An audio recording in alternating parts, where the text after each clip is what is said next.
पाकिस्तान के सबसे बड़े शहर कराची आया हूँ, मज़ा आ रहा है। इंशाल्लाह तकड़े रहे सारे, गिव अप नहीं करना, ये जंग इंशाल्लाह हम जीतेंगे और करीब आ चुके हैं इंशाल्लाह। सबने तकड़ा रहना है। पाकिस्तान कराची पहुँच गए और इंशाल्लाह इधर से विजत से और हिम्मत से आपको सलूट मारते हैं इंशाल्लाह। जिंदाबाद जिंदाबाद। नक्शे कदम पे हैं। मैं कहता हूँ जज्बा खत्म नहीं हो सकता, किसको डराना चाह रहे हो? नक्शे कदम पे काफी टाइम रहना पड़ेगा, लिहाजा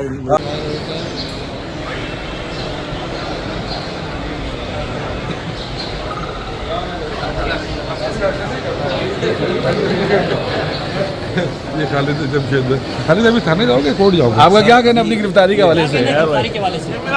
मैंने तो आपको बताया कि हम तैयार थे, इसके लिए हम हैं। बड़ा मकसद है, गिरफ्तारियाँ बहुत छोटी चीज़ है, तो कर रहे हैं। पाकिस्तान के इसी बहाने टूर मिल रहा है और अल्हम्दुलिल्लाह अपने पाकिस्तान के सबसे बड़े शहर कराची आया हूँ, मज़ा आ रहा है इंशाल्लाह। हमें फख्र है जी इनके ऊपर, ये नाज है हमारा अल्हम्दुलिल्लाह। ये गिरफ्तारियां ये किसी को झुका नहीं सकती, मजीद मजबूत और इंशाल्लाह मकबूल होकर बाहर आएंगे। वो नज़म याद है, आओ बच्चों सैर करें पाकिस्तान की? वही वो चल रही है बिल्कुल यार।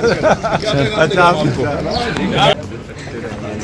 पाकिस्तान हमारे शहर में आपका इस्तकबाल, ये लोग आपको झुका नहीं सकते, क्योंकि इमरान खान के किसी टाइगर को कोई भी ताकत नहीं झुका सकती। इंशाल्लाह। इमरान तेरे जान बेशुमार बेशुमार,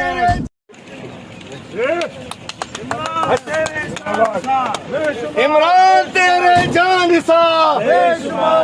हसन भाई जिंदाबाद जिंदाबाद। लव यू जिंदाबाद।